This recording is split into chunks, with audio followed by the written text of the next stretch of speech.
Bagaimana cara kita memohon kepada Allah? Itu dia. Bagaimana cara kita meminta? Kata Allah, kamu kalau punya masalah, minta. Ya Allah, caranya bagaimana? Karena sesuatu yang dikerjakan tanpa ilmu dan tidak tahu caranya, itu bisa keliru. Hidup itu menyembah Allah tidak cukup dengan iman, Bu. Mesti pakai ilmu. Iman saja sekalipun kuat tanpa ilmu, itu bisa salah. Kuat ingin mendekat kepada Allah. Ya Allah, aku ingin ibadah, kuat. Saya punya kawan dulu di pesantren. Tahun kedua, dia sudah berubah. Ya, tadinya orang tuanya melihat anaknya, Masya Allah, tiba-tiba ada perubahan, senang ibadah, Bu. Malam-malam dia bangun, ini kisah nyata, saya alami sendiri. Masya Allah, saya senang sekali. Kita saling doakan, dia bangun malam tahajud. Bangun jam 2, Anda bayangkan. Yang sebelumnya menjelang subuh atau apa, ini malam Jumat lagi, malam libur.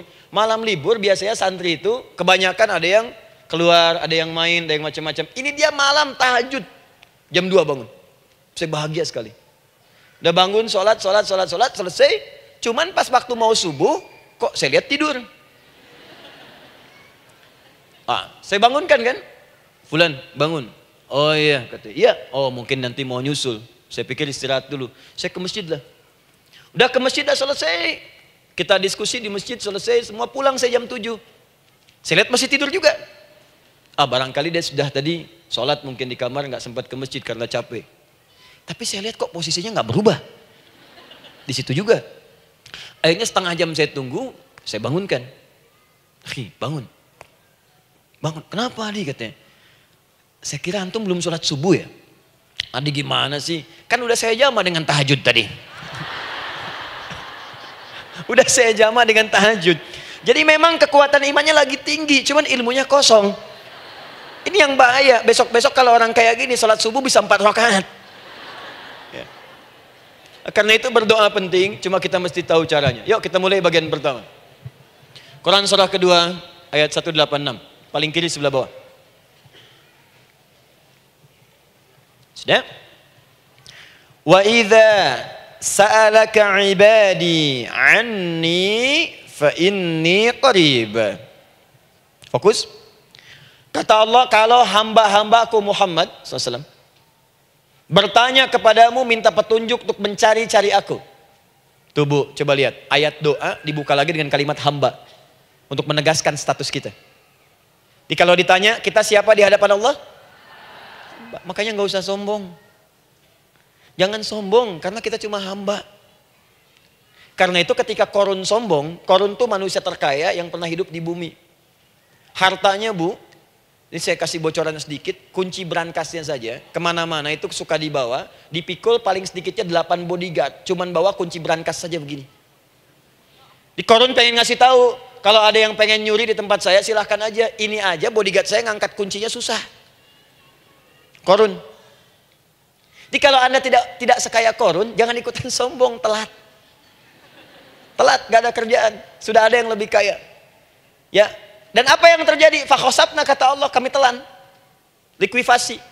Telan oleh bumi semua. Dengan kekayaannya semua habis. Jadi ketika ada seseorang yang lupa dengan statusnya sebagai hamba, maka Allah akan memberikan pelajaran kepadanya untuk taubat. Kalau nggak mau taubat juga, telan habis. Untuk menunjukkan kamu tuh bukan Tuhan, saya Tuhannya. Maka jangan ikutan sombong. Kalau ada yang baru punya Ferrari, Lamborghini, Lamborghini, ya, wow, bikin rame di jalan, cuman nggak update status, kasih tahu, maaf Mas, telat. Itu gambaran hidup. Dan ingat, setiap dibuka dengan kalimat permohonan, itu kalimatnya hamba. Hambaku, hambaku, hambaku. Termasuk mau minta tobat, hamba. Quran surah 39 ayat 53. Qul ya ibadiyalladzina asrafu ala anfusihim la taqnatu min rahmatillah. Katakan Muhammad pada hambaku yang merasa banyak dosa, pengen berdoa minta tobat. Kata Allah, hamba. Saya terima tobatnya, hamba. Ini ya. Ini pun adab yang pertama dari Al-Quran. Adab yang pertama, kalau kita ingin berdoa dan doa itu cepat ingin dikabulkan, maka berdoalah dengan cara menghamba di hadapan Allah Subhanahu wa ta'ala. Jangan merasa tinggi.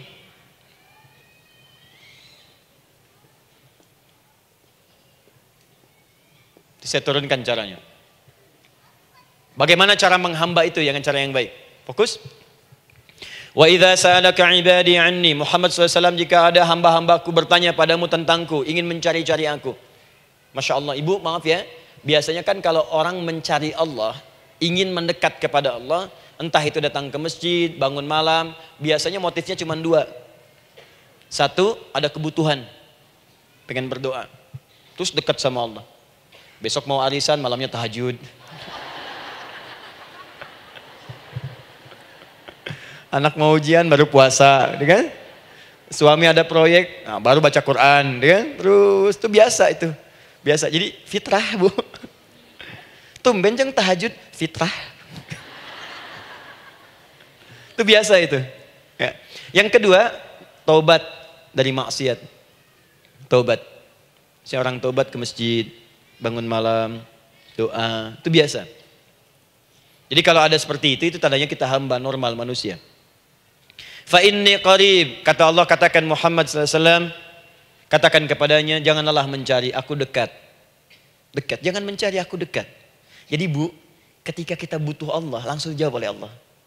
Kamu mau apa? Aku dekat. Itu secara psikologi memberikan ketenangan yang paling dalam.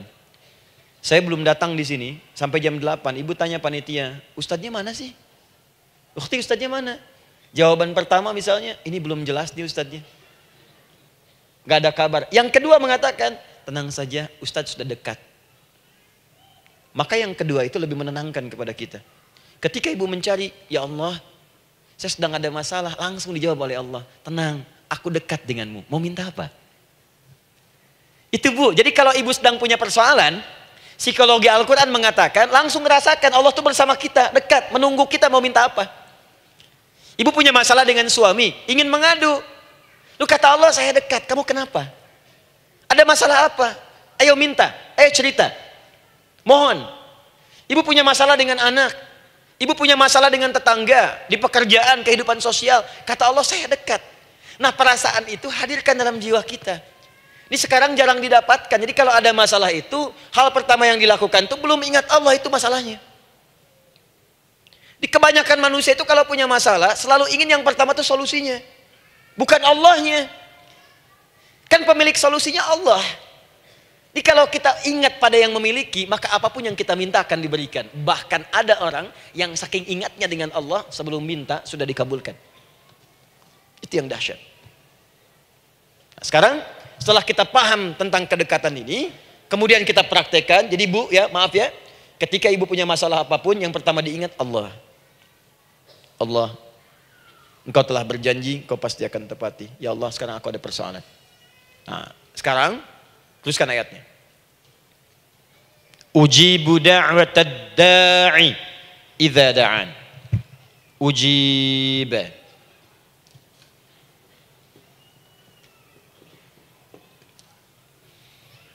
Ujibu da'watad da'i idza da'an. Aku pasti akan menjawab, mengabulkan setiap doa hambaku jika dia bermohon kepadaku. Saya ingin ajarkan sedikit di gramatikal bahasa Arab. Ujib itu disebut dengan fi'il mudhari namanya. Saya kasih rumus cepat bu ya. Insya Allah kalau ibu fokus dengan rumus ini, ibu nanti bisa memahami Al-Quran dengan baik. Saya kasih satu kalimat, hafalkan baik-baik. Ini gampang kok.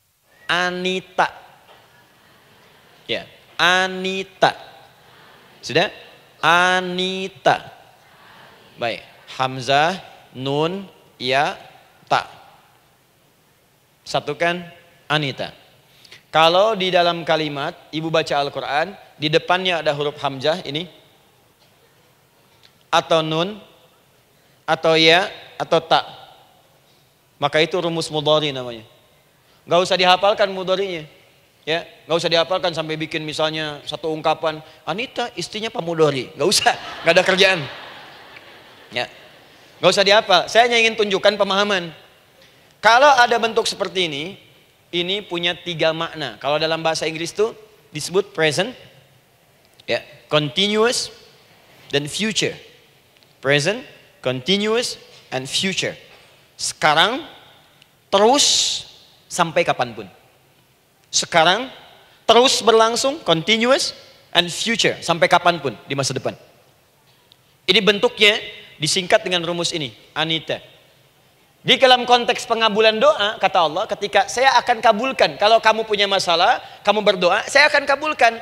Nah, kalimat Allah saya akan kabulkan ini bentuknya menggunakan mudhari. Ada hamzah di depannya, ujib. Artinya apa? Kalau ibu sekarang berdoa, saya akan kabulkan, kata Allah. Terus kamu berdoa, saya akan jawab.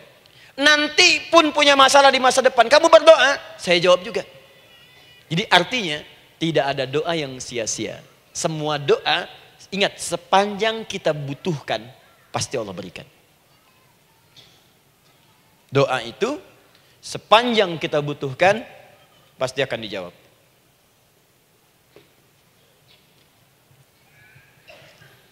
Nanti kapan dijawabnya, seperti apa jawabannya, nanti bagian ketiga. Kadang-kadang minta sekarang, dijawabnya nanti. Minta sekarang, dijawab sekarang. Ada yang mintanya A, dijawabnya B, itu yang paling dahsyat. Jadi kalau saya tanya, kalau kita berdoa, dijawab tidak oleh Allah? Itu janji Allah. Setiap orang berdoa, pasti dijawab. Nah, hanya persoalannya, seperti apa doa yang cepat dijawab itu? Apakah semua doa langsung dijawab seketika? Akankah mendapat jaminan langsung dijawab? Ternyata kalimat dijawab ini diikat dengan syarat ketentuan berlaku. Apa di antara syarat dan ketentuannya ini? Teruskan ayatnya. Falyastajibuli. Syarat pertama. Kalau doamu ingin cepat aku jawab, falyastajibuli. Maka engkau pun harus cepat merespon setiap seruanku. Jawab seruanku dengan cepat. Doa ingin dijawab oleh Allah, maka kata Allah, kamu pun harus menjawab setiap seruanku. Jawab seruan Allah.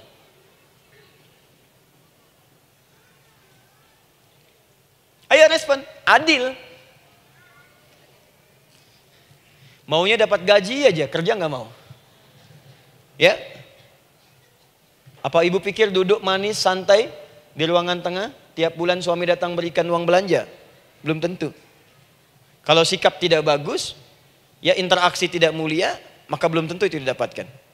Maka syarat pertama kata Allah, kalau doamu ingin cepat aku jawab, maka setiap aku seru, cepatlah engkau kemudian kerjakan dan jawab itu. Jadi ternyata seruan Allah itu terkait berkelindan dengan pengabulan doa. Jadi ketika ibu diseru oleh Allah, diminta diperintahkan sesuatu oleh Allah, sebetulnya itu kunci untuk mendapatkan jawaban doa kita, Bu. Dipanggil kita, ayo cepat datang ke sini, mau minta apa? Minta, saya kasih. Apa di antara kunci doa itu, Ustaz? Yuk kita lihat. Adalah jawaban dari seruan Allah. Apa di antara seruan Allah itu? Saya beri contoh satu misalnya. Allah perintahkan kita untuk sholat. Bahkan diseru, diingatkan 5 kali dalam sehari. Salat. Bukankah kita diseru, Bu, dipanggil 5 kali sehari untuk salat? Allahu Akbar, Allahu Akbar. Ya? Diingatkan kan? Ayo ingat Allah, ingat Allah, ingat Allah, ingat Allah. Allah Maha Agung, Maha Besar semuanya, dan seterusnya. Perhatikan baik-baik. Apa tujuan Allah menyeru kita dalam salat? Ternyata bukan ingin memberikan beban ruku dan sujud. Bukan sujudnya yang penting. Karena semua makhluk tidak sujud pun tidak akan menurunkan status Allah sebagai Tuhan. Allah tetap Allah, gak ada ruginya. Yang rugi kita, ternyata ketika disuruh sujud, disuruh ruku itu, ternyata yang ditunggu itu bukan ruku sujudnya. Allah nunggu, punya masalah apa? Mau minta apa? Karena itu dalam ilmu fikih, ibu buka semua kitab fikih. Salat itu secara bahasa disebut dengan doa. Nama lain dari doa adalah salat. As-salatu hiya doa. Salat adalah doa. Karena itu semua bacaan dalam salat doa semua. Coba lihat. Baru takbir Allahu Akbar, doa iftitah. Al-Fatihah doa, Bu, jangan dikira Al-Fatihah nggak ada doanya. Nih, nanti saya berikan cepat ya. Ini highlight dulu. Highlight dulu. Dalam salat itu ada 4 keadaan. Ingat ini baik-baik. Nanti ibu manfaatkan, minimal zuhur lakukan. Ada berapa keadaan? 4. Ada 4 posisi, 4 keadaan dalam salat. Yang kalau ibu berdoa benar, meminta di situ dengan benar, itu seketika akan dikabulkan. Seketika. Satu, saat berdiri. Berdiri. Dua, saat ruku'. Ruku'. Ketiga, saat sujud. Ketiga, saat sujud. Keempat, sesaat sebelum salam. Berdiri, ruku', sujud, sesaat sebelum salam. Baik, sebelum saya bahas lebih jauh, saya ingin sampaikan dulu. Jadi ternyata ketika kita diminta oleh Allah menunaikan sholat, itulah cara kita memohon, Bu. Itulah waktu kita meminta. Dan dahsyatnya dalam sehari itu 5 kali ditungguin, Bu. Mana ada manusia di muka bumi ini buka pintu rumahnya 5 kali sehari cuma untuk memberikan apa yang dibutuhkan. Sesoleh-solehnya Ustadz, gak ada yang mengatakan, ayo 5 kali sehari datang aja ke rumah saya. Kalau butuh apa-apa ambil. Butuh kulkas, ambil kulkasnya. Butuh TV, ambil. Gak ada begitu. Allah itu maha baiknya, 5 kali sehari dipanggil. Dari subuh sampai zuhur. Kita bangun tidur aja, punya masalah nggak? Ayo minta, disuruh sholat 2 rakaat. Dan sholatnya nggak usah banyak-banyak, 2 rakaat aja dulu supaya nggak ada beban. Itu pun kadang-kadang masih lupa berapa rakaat kita sholat. Ya. Ayo sujud, disuruh minta, punya masalah nggak? Terus dari subuh sampai ke siang dipanggil lagi, punya masalah lagi nggak? Disuruh zuhur 4 rakaat. Karena waktunya cukup panjang, suruh 4. Ayo minta. Ada masalah apa? Minta sujud kita. Minta mohon. Dari zuhur ke asar ditanya lagi, ada masalah nggak? Panggil lagi. Ke maghrib sampai ke isya sebelum tidur, supaya tidurmu enak, masalah nggak ada, tenang, nikmat, nyaman istirahatnya. Ada masalah nggak? Disuruh sholat lagi. Jadi kalau orang paham sholat itu kunci kebahagiaan, dia akan senang menunaikan sholat. Makanya ketika ibu bertanya, kenapa saya sholat? Dijawab oleh muadzin, hayya 'alas shalah, ayo sholat. Kenapa sih sholat? Hayya 'alal falah. Yuk bahagia. Ayo tenang. Yuk dapatkan apa yang kamu inginkan. Falah. Jadi kalau orang paham sholat itu menyelesaikan persoalan, tentu orang akan berbondong-bondong semangat untuk menunaikan sholat. Cuman sayang segelintir orang itu menilai sholat sebagai beban. Jadi sebagai kewajiban beban saja, makanya sholatnya nggak nikmat. Karakter di duhur, ayeuna asar deui. Tuh. Ya bagaimana doanya bisa dijawab? Anda datang pada orang, tapi datangnya dengan marah-marah. Datangnya dengan mencelanya. Ya bagaimana dia bisa memberikan kebutuhan Anda? Anda datang pada Allah dengan niat yang tidak ikhlas. Setelah itu kemudian menggunjingkannya, bagaimana bisa dijawab? Tuntutan tinggi. Tapi datang tidak membawa prestasi, ya bagaimana bisa diberi? Catat tuh, bikin status. Paham ya? Nah ini bagian pertama. Jadi cara pertama, respon kata Allah, seruan Allah. Rumus pertama sholat.